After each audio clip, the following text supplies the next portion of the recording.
কর্মচারীদের জন্য নতুন বেতন কাঠামো আগামী 1 জুলাই 2026 হতে ধাপে ধাপে বাস্তবায়ন করার ঘোষণা দিচ্ছে মাননীয় স্পিকার। মেধাভিত্তিক বাংলাদেশ বিনির্মাণের লক্ষ্যে সকল ধরনের নিয়োগ, বদলি ও পদোন্নতিতে মেধা, সততা, দক্ষতা, অভিজ্ঞতা, প্রশিক্ষণ, যোগ্যতাই প্রধান মাপকাঠি হিসেবে বিবেচনা করা হবে। সরকারি কর্মচারীরা বিগত প্রায় 11 বছর যাবৎ একই বেতন কাঠামোতে বেতন ভাতা পাচ্ছেন। ইতিমধ্যে মূল্যস্ফীতিজনিত কারণে জীবনযাত্রার ব্যয় অনেক বৃদ্ধি পেয়েছে। আমরা সরকারি কর্মচারীদের জন্য নতুন বেতন কাঠামো আগামী 1 জুলাই 2026 হতে ধাপে ধাপে বাস্তবায়ন করার ঘোষণা দিচ্ছি। মাননীয় বিরোধী দলের নেতা, আপনি অত্যন্ত গুরুত্বপূর্ণ একটি বিষয়ের উপরে সংসদের দৃষ্টি আকর্ষণ করেছেন, সেজন্য আপনাকে ধন্যবাদ। প্রত্যেক বক্তাই গুরুত্বপূর্ণ বক্তব্য রেখেছেন এবং দেশের কল্যাণে এই বক্তব্য কাজে লাগবে। আপনি ইউ টেক ইউর টাইম, আপনি যুক্তিসঙ্গত যতক্ষণ লাগে আপনি বলুন। ধন্যবাদ মাননীয় স্পিকার। এ বিষয়টা আমলে নিয়ে হাউসে আলোচনার সুযোগ দেওয়ার জন্য আমি আরেকবার আপনাকে আন্তরিক অভিনন্দন জানাচ্ছি। এ পর্যন্ত যে কয়জন মাননীয় সংসদ সদস্য কথা বলেছেন তারা আমাদের সকলের প্রাণের কথাগুলোই বলেছেন। এই জন্য আমি তাদের সকলকে আন্তরিকভাবে ধন্যবাদ জানাচ্ছি। বিশেষ করে মনিরুল হক চৌধুরী সাহেব যারা বক্তব্য রেখেছেন তাদের সবার মধ্যে উনি বয়োজ্যেষ্ঠ, কিন্তু ওনার কথার মধ্যে গরম এবং নরম প্রচুর রস ছিল। তিনি তার রসের মধ্যে আলোচনাটাকে হারিয়ে ফেলেননি, বরঞ্চ রস দিয়ে ফুটিয়ে তুলেছেন। এটা তার আর্ট, এই জন্য তাকে বিশেষভাবে আমি ধন্যবাদ জানাচ্ছি।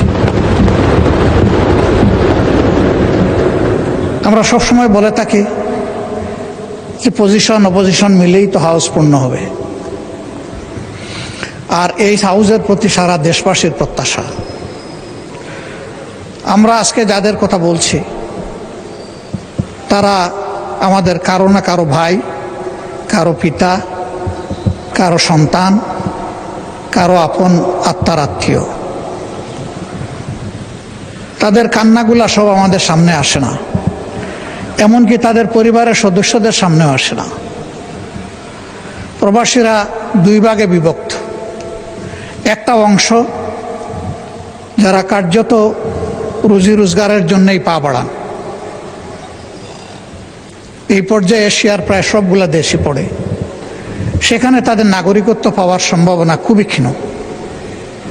অল্প কিছু সংখ্যক ভাগ্যবান মানুষ যারা ইনভেস্টর ক্যাটাগরিতে হিউজ পরিমাণ ইনভেস্ট করে সেখানে তারা একটা স্ট্যাটাস পান, কিন্তু তা হাজারেও একজন হবে না, এ সংখ্যা আরো কম। বাকি সকল আমরা তাদেরকে শ্রমিক বলি, আমি শ্রমিক বলতে নারাজ। তারা সবাই শ্রমিকও নন আসলে। এর মাঝে বিভিন্ন দেশের গুরুত্বপূর্ণ জায়গায় কর্মকর্তা হিসাবে অনেকে দায়িত্ব পালন করেন। আমি এই শব্দটার পরিবর্তন চাই, তাদের জন্য সম্মানজনক কোনো শব্দ ব্যবহার করা। এক শব্দে সবাই অ্যাকোমোডেট হবেন। আমরা খুবই আনন্দিত আমাদের এই হাউসে বাংলা, উর্দু, ফার্সি কবিরাও আছেন। তারা যদি এরকম কোনো ভালো শব্দ নিয়ে আসেন যেটা অন্তত তাদেরকে মানসিকভাবে কিছু সান্ত্বনা দেবে যে দেশ তাদেরকে ভালোবাসা এবং শ্রদ্ধার জায়গা থেকে দেখে, তো আমি অনুরোধ করব এই শ্রমিক এবং রপ্তানি, এই দুইটা শব্দ পণ্য রপ্তানি হয়, মানুষ রপ্তানি না হোক।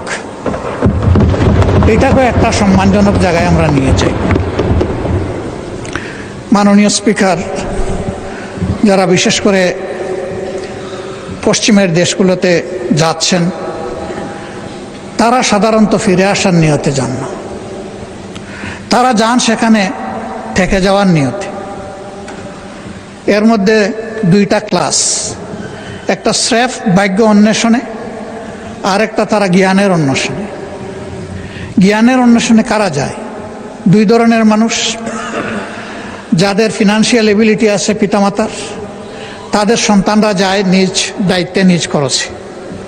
আর যাদেরকে আল্লাহ তাআলা চমৎকার মেধা দিয়েছেন, মা বাপ গরিব, তারা যায় ফুলব্রাইট বা কোনো ধরনের স্কলারশিপ নিয়ে। এই দুই শ্রেণী আমাদের অ্যাসেট। তারা সেখানে শিক্ষা নেওয়ার পরে ওই সংশ্লিষ্ট দেশগুলোতে সার্ভিস দিচ্ছেন। ইতিমধ্যে শুনেছেন বিমানে যে ওয়াইফাই সংযুক্ত হয়েছে, এর মেইন কারিগর ব্যক্তিটি কিন্তু বাংলাদেশের।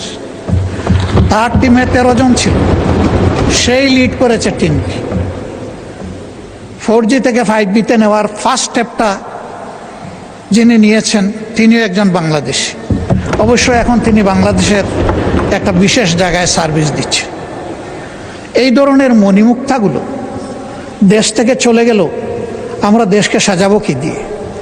এই জন্য আমি ফিল করি আমাদের ফিনান্সিয়াল রিমিটেন্স তো অবশ্যই লাগবে দেশের অর্থনীতির চাকা চালু রাখার জন্য, কিন্তু তার চাইতে কম ইম্পর্টেন্স নয়, আমাদের এখন প্রয়োজন ইন্টেলেকচুয়াল রিমিটেন্স। দুনিয়ার বিভিন্ন উদীয়মান শক্তি এবং দেশ তাদের তরুণ যুবক যুবতীদেরকে ইনসেন্টিভাইজ করেছে, তাদেরকে মূল্যায়ন করেছে, সসম্মানে তাদেরকে দেশে ফিরিয়ে এনেছে। উদাহরণস্বরূপ বলতে পারি পাশের দেশ ভারত। একসময় তাদের দেশে সেই রকম স্কিল হ্যান্ড কোনো কার্ডিয়াক সার্জন ছিল না।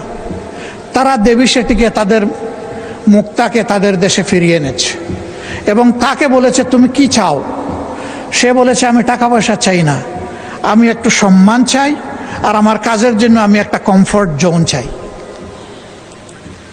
বিদেশে যাদের সাথে কথা হয়েছে, আমাদের সেই মণিমুক্তাগুলো একই কথা বলে যে আমরা একটু সম্মান চাই এবং একটা কমফোর্ট জোন চাই, যাতে কোনো ধরনের অযাচিত হস্তক্ষেপ ছাড়া আমি আমার মেধার স্ফুরণ এবং বিকাশ ঘটাতে পারি। আমি মাননীয় প্রধানমন্ত্রী থাকলে খুবই প্রীত হতাম, ভালো লাগতো কথাগুলো সরাসরি তিনি শুনতেন। নিশ্চয়ই কেউ না কেউ তাকে এগুলা কনভে করবেন বলে আমি আশা করি। আমি অনুরোধ করব যে তিনি এই বিষয়টার প্রতি অবশ্যই গুরুত্ব দেবেন। আমাদের ফিনান্সিয়াল রিমিটেন্সের পাশাপাশি তিনি যেন ইন্টেলেকচুয়াল রিমিটেন্সটাকে গুরুত্ব দেন। তাহলে সমাজের বহু জায়গায় আমরা নূতনত্ব খুঁজে পাব এবং তাদের মেধা এই জাতিকে সকলের সাথে একত্রিত হয়ে সামনে এগিয়ে নেবে। আমি এটা বলছি না যে তারা না হলে আমাদের দেশ চলবে না, তবে আমি এটা জোর দিয়েই বলছি তারা হলে এই দেশটা আরও ভালো চলবে। আরও যেখানে ভালো চলবে সেখানে আমরা কেন তাদেরকে উপেক্ষা করব? এই লোকদের আরও কিছু বঞ্চনা আছে। তারা সাধারণত মারা গেলে এদেশে এখন আর ফিরে আসে না। এক সময় 2 দিন, 5 দিন, 7 দিন, 13 দিন, 15 দিন পরে তাদের লাশ ফেরত আসতো। এখন সবাই বুঝেছে যে এই কাজটা সঠিক নয়, বরঞ্চ তাদের ফ্যামিলি নিয়ে যে দেশে তারা থাকেন, এখন তারা চেষ্টা করেন লাশটা যেন ওখানেই দাফন হয়ে যায়। তাদের এখানে আমাদের কাছে এইরকম কোনো চাহিদা নেই যে আমাদের লাশটা বিদেশে নিয়ে যান, কিন্তু তারা জীবন্ত যখন আসে তখন লাশের চাইতে খারাপ পরিণতি কোনো কোনো ক্ষেত্রে তাদেরকে ভোগ করতে হয়। আমরা তাদের প্রতি কৃতজ্ঞতা দেখাতে পারি না। এমনকি কারো কারো আপনজন, আপন ভাই তাকে তার প্রপার্টি থেকে ডিপ্রাইভ করে, বিভিন্ন ধরনের আইনের জটিলতায় ফেলে দেয়, মিথ্যা মামলা দিয়ে হয়রানি করে। আর পাশের বাড়ির লোকেরা তো আছেই, সেখানে যদি পরিচিত আগে থেকেই বিরাজমান কোনো শত্রুতা থাকে, সেটা আবার আগুনের মধ্যে ঘিল ঢেলে দেয়। এই সমস্ত জটিলতায় তারা যখন পরে আইনের আশ্রয় নেন, তখন যেখানে গিয়ে তারা সাশ্রয়টা চান, শান্তিটা খুঁজে পেতে চান, ওখানে গিয়ে আরেক দফা তারা হয়রানির মুখোমুখি হন। ওখানে যাওয়া মাত্রই তাদের কাছে বিরাট অঙ্কের একটা কিছু চেয়ে বসা হয়, কারণ মনে করে এই লোকগুলা টাকার মেশিন, চাইলেই পাওয়া যাবে। আমি চাইবো না কেন? যদি কেউ টাকা দিতে পারলো তো হয়তো তার কিছু কাজ হলো, যদি দিতে পারলো না তাহলে চোখের পানি মুছে মুছে আবার দেশ থেকে তাকে বিদায় নিতে হলো। তাদের এই কান্নাগুলো আছে। জমি ট্রান্সফারের ব্যাপারে কিছু জটিলতা নতুন করে তৈরি করে গেছে প্রিভিয়াস ফেসিবাদী সরকার। আমি বর্তমান সরকারকে বিনয়ের সাথে অনুরোধ করব, সেই বিষয়গুলো দেখা দরকার, কগনিজেন্সে নেওয়া দরকার।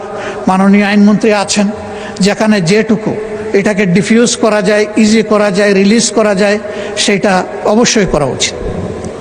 কারণ আমরা তাদেরকে বাদ দিয়ে আমরা নই, তাদের সহই তো আমরা। আর এশিয়াতে যারা আছেন তাদের কান্নাটা অন্যরকম। তাদের ব্যাপারে অনেকেই কথা বলে গেছেন, আমি কথাগুলো রিপিট করব না, যেহেতু তারা অলরেডি বলে ফেলেছে। তারা কাঁদে, কিন্তু আপনজনকে চোখের পানি দেখায় না, চোখের পানি লুকিয়ে কাঁদে। ভিডিও কলে কথা বলে আর্টিফিশিয়াল হাসি দেয়। অনেকের সাথে এরকম কথা হয়েছে। আমি জিজ্ঞেস করি, তোমাদের এই বুবা কান্নার খবর কি তোমাদের আপনজন জানে? কয় আস্তাগফিরুল্লাহ, এগুলো জানানো যাবে না। আমরা কষ্টে আছি, ওদেরকে কষ্টে ফেলতে চাই না। ওরা বুঝুক যে আমরা ভালো আছি, তাহলে আমাদের কষ্ট আমরা কিছুটা ভুলে থাকতে পারবো। এখানেও কাঁদবো, ওখানেও কাঁদবে, এ তো হয় না। এরা কত মহৎ, নিজের কান্না বুকে চেপে আপনজনকে ভালো রাখে, দেশকে ভালো রাখে। এই লোকগুলোকে আমরা কি আসলে আপনজন হিসেবে নিতে পেরেছি? আমি দেখি না, কষ্ট লাগে। আমরা কি একটু তাদেরকে আপনজনের চাদর দিয়ে জড়াই ধরতে পারি না? মাননীয় স্পিকার, কেউ মরার জন্য বিদেশে যায় না। আমাদের এই ভাই এবং বোনেরা যায়, 2টা পয়সা রুজি করে পরিবারকে দিবে, দেশকে সাপোর্ট করবে, তারপরে দেশে চলে আসবে। কিন্তু আল্লাহ তাআলা কার মৌতের ফয়সালা কোথায় করে রেখেছেন আমরা কেউ জানি না। তারা যখন কেউ মারা যায়, তখন তাদের লাশটা নিয়ে টানাটানি হয়। আপনজনরা চায় শেষবারের মতো অন্তত মুখটা দেখি। এ লাশ আসবে কিভাবে? সে তো রক্ত পানি করা, ঘাম জড়ানো, যা রুজি করেছিল সবটাই পাঠিয়ে দিয়েছে।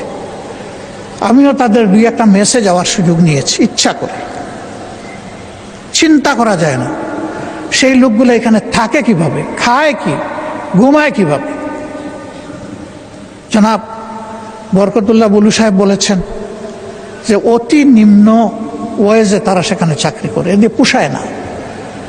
তারা হাজিদের দিকে চেয়ে থাকে, কেউ তাদেরকে একটু স্নেহ আদর করবে কিনা। কেন? এটি কেন হবে? অন্য দেশের লোকেরা তো এরকম হয় না। এইখানে ওই সিন্ডিকেট চক্র শুরু থেকে শেষ সব জায়গায় গাটে গাটে গাপটি মেরে বসে আছে। এই লোকগুলার রক্ত বিক্রি করে ওরা ওদের সাথে উপহাস করে, ওদের বিজনেস করে।